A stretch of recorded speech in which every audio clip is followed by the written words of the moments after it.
يا نهار اسود، ايه ده؟ حاجه ايه ده يا عمر؟ ده جايين ورانا يا عمر. يا جدعان يا جدعان، في ايه يا جدعان؟ هو في ايه؟ نزل يمين هنا. ايه؟ يمين هنا. انا بدور على واحد جه هنا في التراب من شويه، انتوا بتجروا ورايا ليه؟ دور عليه في المقابر. هو في واحد كان سارق مني حاجه وجه هنا عند يامة عدى من المقابر، فانا كنت جاي داخل وراه. مين هو؟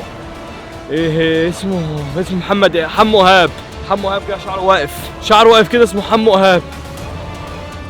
عمو ايهاب ده ماشي من إتاي بقاله نص ساعة. ده كل سنة وأنت طيب خلاص. ماشي من إتاي بقاله نص ساعة؟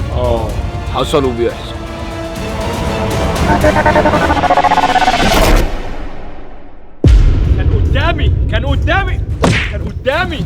كان قدامي ده كان فرق ما بيني وما بينه 2 سم وكنت همسكه، بس خير متعوضه يا حمو، خيرها في غيرها. ماشي، هتفضل تجري مني لغايه فين؟ هتروح مني فين؟ هتروح في اي مكان هجيبك. ماشي، هو دلوقتي اللي حصل يا جدعان ان هو راح إتاي البارود. ليه؟ انا ما اعرفش. انا الموضوع ده شامم فيه ريحه الكايزر، مش عارف، ممكن اكون صح وممكن اكون غلط.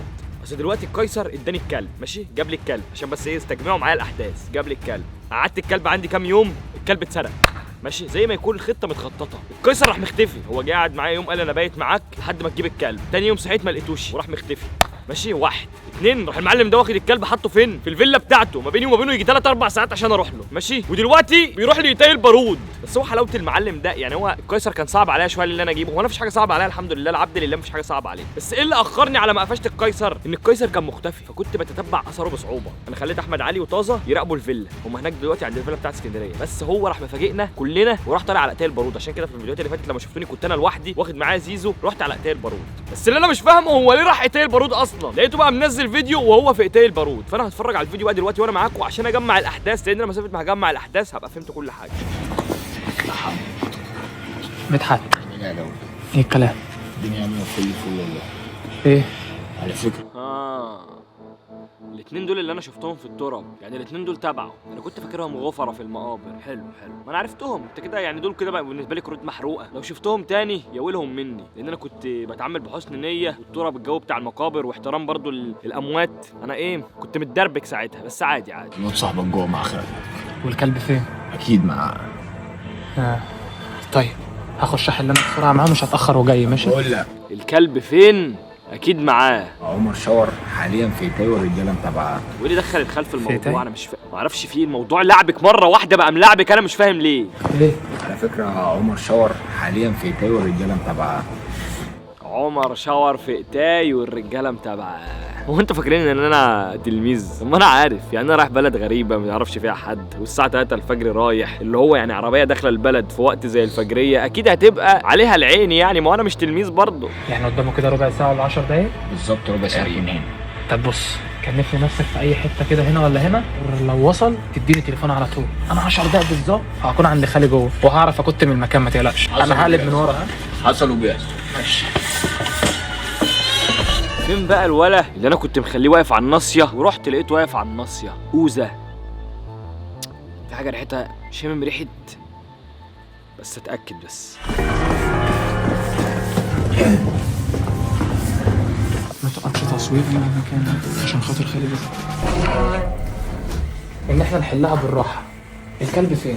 هو مش عايز يحل الولد. يعني ايه مش عايز يحل؟ هو غاوي مشاكل. الكلب مسروق من عندي. يقول لي خلو احنا عايزين نحلها بالراحه، ولا مش عايز ولا مين اللي انا مش فاهم حاجه. هو غاوي مشاكل. الكلب مسروق من عندي من الفيلا. طب مش هينفع اوصلك ليه اصلا؟ طب ليه كده ما ينفعش، هتعمل مشاكل. خليك في سيبك من الكلب وخليك في مصلحتك. يعمل مشاكل؟ هو انت لسه شفت مشاكل يا حمو؟ ده كل دي بس حاجه من على طرف المعلقه كده، ده انا مجند 10 رجاله مراقبين كل حته، يعني عندك 2 في فيلا اسكندريه و2 عند المنطقه بتاعتك اللي هي في اسكندريه اللي احنا جينا لك فيها مره وهربت فيها على المكنه، ماشي؟ مش هقول الباقي فين. شغلك احسن. طب بعد اذنك حاول تحل معايا، حاول تحل معايا بالله عليك. عرفني بس مكان الواد فين، في كفر عوانه ولا في نكله ولا فين بالظبط، وانا هروح انا اجيب الكلب محطوط في جنينه عنده. فين الجنينه دي بالله عليك؟ عرفني. طب سيبني يومين كده وانا اشوف لك انا الحوار. مش يومين يا خالي، عمر شاور جاي ورايا، اقسم بالله عمر شاور ممكن يطب عليا في اي وقت دلوقتي. هكنت انا من هنا ازاي؟ طب ايه العمل دلوقتي؟ العمل ان انت تعرفني مكان الكلب فين عشان انا ما اتحطش في مشاكل، لان الكلب كان عندي في الفيلا. انا في واحد يسالني الكلب ومش هينفع اقول للواحد ده مين، والواد ده واخد مني الكلب، فالمفروض ان انا ارجع الكلب ده لصاحبه. انا مش لاقي الكلب. كده يا حمو هتكشف وش المشاكل. ولا وش ولا حاجه. لا وعمر شاور مش هيسكت. طب والحل ايه يا خالد؟ الله يبارك هقول لك على يا خالد. المكان بس انا ما نعرفكش. جاب لك النهايه. عمر شاور مش هيسكت لان عمر شاور ما بيسيبش حق. انا هقول لك على المكان بس انا ما نعرفكش. ماشي عرفني. في الجرن، البيت بتاعه في الجرن. الجرن اللي على في الشارع. اول البلد اهو. الجرن ده اللي هو لما انا رحت هناك راحوا الاتنين غفر، اللي هو بص عشان هتفهموا بقى ان ايه، ان انا حاسس ان هو بيحور على يعني عشان تفهموا دلوقتي هو بيقول ايه عند الجرن ده. لما احنا رحنا الفيديو اللي فات لما انتوا شفتوني لما انا كنت بعدي وعديت، راحوا الاتنين اللي هو مجندهم قالوا لي ده هو مشي من تل البارود. يعني ايه بقى كده القصه ايه بقى؟ ما هو كده لا اما القيصر لا اما الكلب ما اتسرقش منه وهو ايه عمال يكسب وقت عشان في حاجه معينه هو عايز يوصل لها، عمال يعطلني بس كده كده انا هوصل لك يعني. ماشي تسلم يا خالد، ما تعرفش تنسى اي حاجه بالله عليك خلاص. كأني ما جيتش. تمام.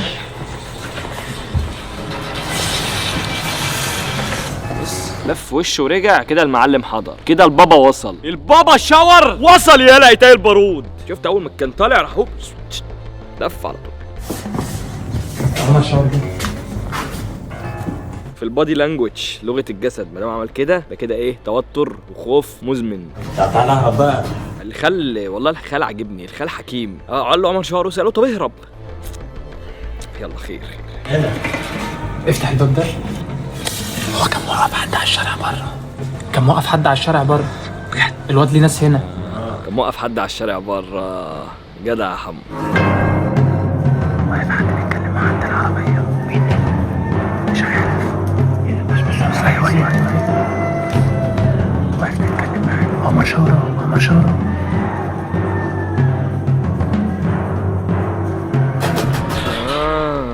ده هو كان مراقبنا واحنا داخلين الشارع اصلا. برضه كانت حركه غبيه مني ان انا اقف في وش الشارع لان هو شايفني وكاشف الزاويه بتاعتنا واحنا واقفين وانا ماشي. طيب حلو ماشي. ما هو بقى اللي بعد كده بقى كله انا عارفه. انا جريت دخلت على جوه راح هو جاري مني. في حاجه تانية انا انا كنت عايز اعرف هما كانوا كام، بس كانوا كام واحد لان اللي كان بيراقب قال لي دول 4. انا عايز اعرف هما كانوا كام. 2 يعني هو وواحد. حسابك معايا يا اوزه زي الزفت على دماغك يا اوزه. تقول لي 4 وهم 2 لان انا لما كنت بجري وراه. ما انا ليه بقى بركز في التفاصيل دي عشان خاطر خلاص هي خلاص يعني النهارده بكره بالكتير هيكون اتقفش، فانا ايه بلم الخيوط ببعضها. طيب انا في حاجه بس كنت عايز اشوفها كمان اللي هي بتاعت لما احنا جينا رايحين الجرن. لما جينا داخلين الجرن هو كان فين؟ ايوه ده كان قاعد في الملعب. انا عديت من جنب الملعب ده هو كان ماشي. انا تعبت والله العظيم انا تعبت. انا عايز اعرف الكلب فين والله وهمشي على طول. يا اخي مش عارف اصدقك. بيقول انا عايز اعرف الكلب فين وهنمشي. مش انا اللي تشتغلني الاشتغاله دي يا حمو، مش انا اللي تشتغلني الاشتغاله دي. اصل مين اللي هياخد الكلب في اتاي البارود؟ بلدك يخبيه هناك. مش جاي معايا قصه ان الكلب اختفى وراح اتاي البارود اللي هي بلدك الام. قدامنا طريقين، يا نطلع لشاور يا اما نكمل على الطرق. انت شايف ايه؟ انا من رايي تطلع لشاور تاخد اللي فيه النصيب وخلاص.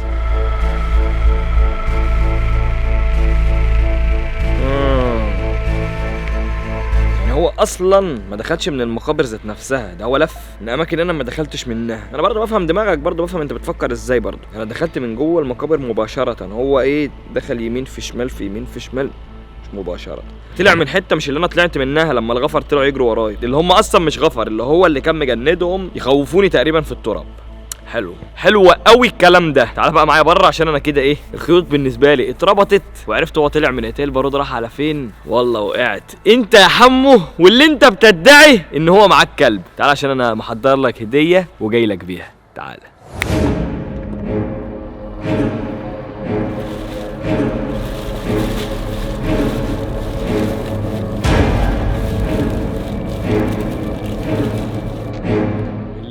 ليلة صوت حمو إيهاب. هتروح على فين دلوقتي يا شواريتو؟ المكان اللي انا هروح عليه ده طازه واحمد علي. انا قلت لكم من كام فيديو لما ظهروا ان انا اديت لهم مهمه رسميه. تتبعوا مكان غامض غريب جدا. حمو إيهاب بقاله يومين بيروح المكان ده كل يوم الفجر. بيروح يعمل ايه؟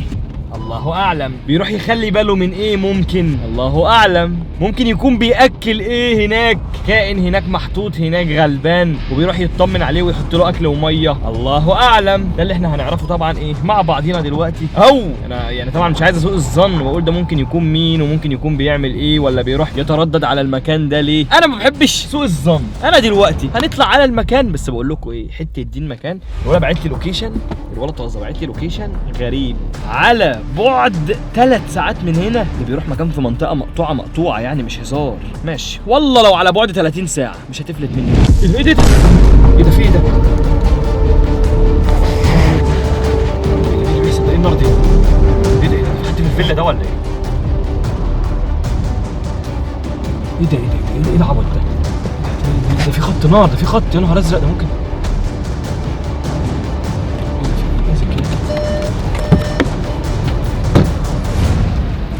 حد بيستهبل ولا ايه؟ استنى بطل العربيه.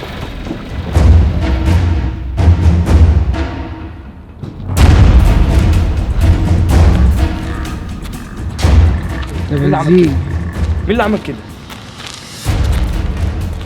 يمكن وقع من العربية واحنا لسه طالعين من هنا. ممكن يكون في حد خرمت العربيه من تحت عشان تسرب بنزين وتولع. ممكن، واحنا لسه طالعين من دلوقتي من هنا وما كانش في حاجة.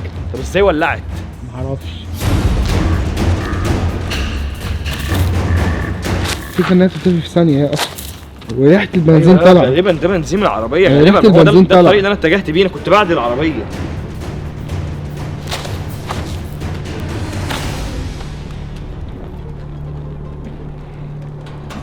ايه ده يا عمر؟ الحق يا عمر! ايه ده يا نهار اسود؟ ايه اللي بقول لك اجري بسرعه على العربيه، اجري بسرعه على العربيه، اجري بسرعه على العربيه. ايه اللي جابه هنا ده؟ ايه اللي جابه هنا ده؟ ايه اللي جابه هنا ده؟ اللي دخل الفيلا ازاي؟ يا نهار اسود، اللي دخل الفيلا ازاي؟ ده ماسك نار، ده بابا نويل جوه، هو اللي كان عايز يولع في العربيه.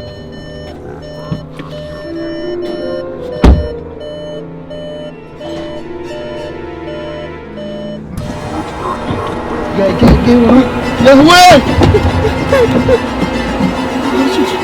ده عايز يولع في العربيه بجد؟ ده هو شكله اللي خرب العربيه. الله يخرب بيته، هو عايز مني ايه؟ لا الفيلا دي كده جابت اخرها معايا. الفيلا دي كده اتهرشت وكل الناس عرفتها. ده في ايه؟ ده بقى 4 سنين عرفني. انا مش فاهم حاجه، اعمل ايه دلوقتي؟ انا مش عايز ارجع الفيلا دي تاني. لا هيطلع من هنا، هروح للعيال، هروح لتزو احمد علي.